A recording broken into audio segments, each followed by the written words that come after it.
Fala, turma! Tô eu aqui mais uma vez, né? Hoje a gente vai estudar um exemplo, né? De cálculo de área de triângulos. Esse exemplo aqui que eu tô colocando, ele é um exemplo de um triângulo escaleno. Escaleno por quê? Três medidas diferentes, né? Então a gente tem aqui um lado esquerdo desse triângulo valendo 9. A gente tem aqui um lado direito valendo 7. E uma base aqui, né? O chão do triângulo medindo aí 14 centímetros, legal?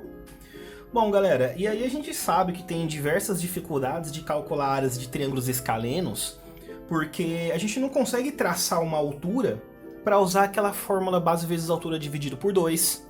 A gente não consegue também utilizar esse mesmo conceito de altura para usar um teorema de Pitágoras, porque traçando a altura aqui, eu não tenho plena certeza se essa base vai ser dividida ao meio, né? Para eu ter uma noção dos catetos, né?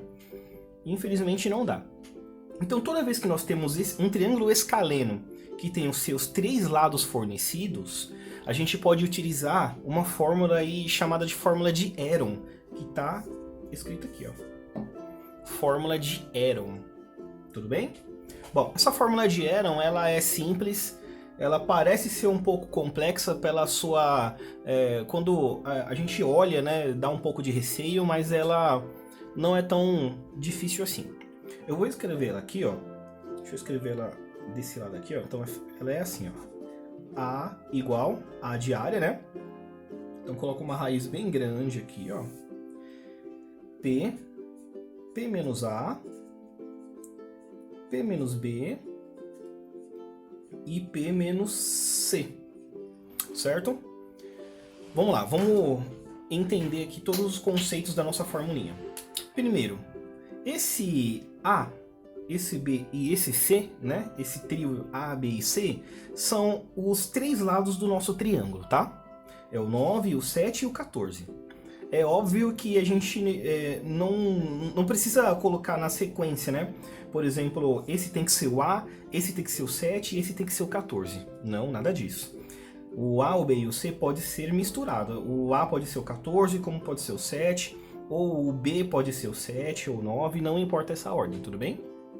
Então, A, B e C, os três lados do nosso triângulo. E aí a gente tem também aqui, ó, se repetindo várias vezes, a letra P, ó. Aqui, ó, 4 vezes, né? 1, 2, 3, 4. 4 vezes se repetindo essa letra P. E o que vem a ser essa letra P, gente? Então, essa letra P é o que nós chamamos, deixa eu puxar uma flechinha aqui, ó, de semiperímetro, ó. Semiperímetro. Tudo bem? Tá. Então, semiperímetro, galera, o próprio nome já diz, ele é um pedaço ou metade do perímetro, tá? Então, semiperímetro seria a metade do valor do perímetro de uma figura geométrica. E aí, como que a gente calcula o perímetro, então, desse triângulo? A gente já viu isso, né? O perímetro é a soma dos três lados. O perímetro de uma figura geométrica é a soma de todos os seus lados externos, né? Toda a sua casca, por assim dizer. E aí a gente tem aqui, ó, três lados. Para a gente calcular o perímetro, basta nós formarmos os três lados, né? Então o que nós vamos fazer? Vamos fazer uma continha secundária aqui, né? Vamos calcular então esse P para a gente colocar na fórmula de Heron, num canto separado da folha, para não misturar com a nossa conta principal. Então aqui, ó, perímetro é igual a 9 mais 7 mais 14, né? 9 mais 7 mais 14. Vamos lá. Perímetro então é igual a 9, vamos colocar aqui, ó, 14 mais 7 dá 21, né? Tá na tabuada do 7. 14 mais 7 dá 21. 21 mais 9, então aí a gente tem o valor de 30 centímetros para o perímetro, né? E aí, tudo bem, perímetro mede 30. Então, quanto que mede o semiperímetro? Seria então 30 dividido por 2. E aí a gente tem um valor de 15 centímetros. Deixa eu colocar aqui. 15 centímetros, que é a metade do nosso valor de perímetro.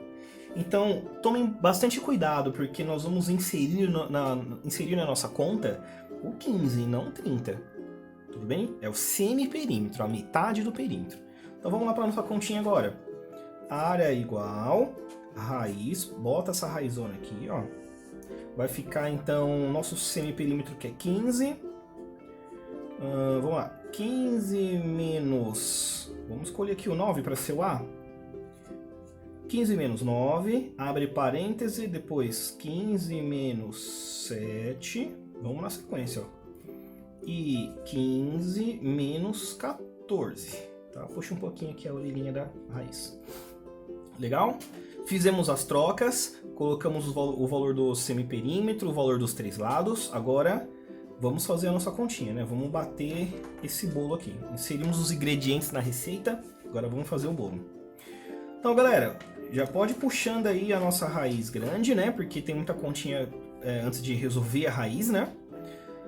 Aqui dentro da nossa raiz ou da nossa casinha, nós temos esse 15 aqui separado de um monte de parêntese, né? A gente tem 3 balãozinhos aqui, esses 3 parênteses. Então a nossa prioridade numa conta numa expressão que tem parênteses, sempre é resolver ele primeiro. A gente não pode fugir disso. Então a gente já mantém o 15 aqui. Vamos resolver o primeiro balãozinho. 15 menos 9. Opa, do 9 para chegar no 15, nós precisamos aí de quantas unidades? Precisaríamos aí de umas 6 unidades, né? 9 mais 6 dá 15, né? Isso mesmo. Vezes 15 menos 7. Bom, do 7 para chegar no 15, então precisaria de 5 mais 3, 8 unidades. 8 unidades para chegar então no 15. 15 menos 14, do 14 para chegar no 15, apenas uma única unidade. Então aí a gente tem, dentro da nossa raiz, 15 vezes 6 vezes 8 vezes 1. Vamos lá para a nossa próxima linha de conta. Então, vamos lá. Nós temos 2 opções aqui, gente. Nós podemos fazer 15 vezes 6 vezes 8 vezes 1.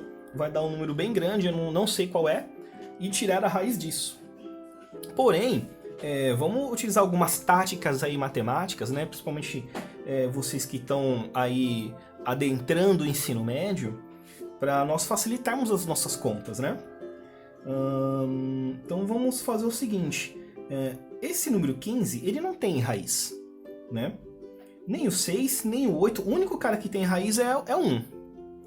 Então, vamos separar, vamos fazer uma decomposição em fatores que têm raiz, ou que não tem, né? Desses números, dessas unidades aqui. Número 15. O número 15, ele pode ser transformado em 3 vezes 5, não é? Se nós decompormos o número 15 em fatores, e aí no caso nós temos 2 fatores primos aqui, ficaria 3 vezes 5. Assim como o número 6 poderia ser transformado em 3, né? Opa, 3 vezes 2, não é? O número 8 pode ser transformado em 4 vezes 2. E o número 1 só pode ser transformado em 1 mesmo, né? Aliás, o número 1 não é nem primo e nem composto, né? A gente tem aqui uma turminha aqui, ó, de números, alguns números primos. O único número composto que tem aqui nessa galera é somente o número 4, né? Tá, então vamos lá. A área igual. O número 4. Qual é a raiz quadrada do número 4, gente? Que número ele vezes ele mesmo me dá um valor aí 4. 2, né? Então vamos colocar já o nosso 2. Resultado, vamos riscar o 4. Quem mais tem raiz aqui? Número 3 não tem, 5 não tem, 3 e 2 não tem. São números primos, né? O número 1, ele tem raiz, né? A raiz quadrada de 1 é o próprio 1. Então, podemos colocar aqui como a resposta, né? Vamos riscar o número 1 para a gente se organizar. E aí agora a gente tem uma galera aí, uma família de números que não tem raiz. Mas nós podemos utilizar a seguinte estratégia, ó.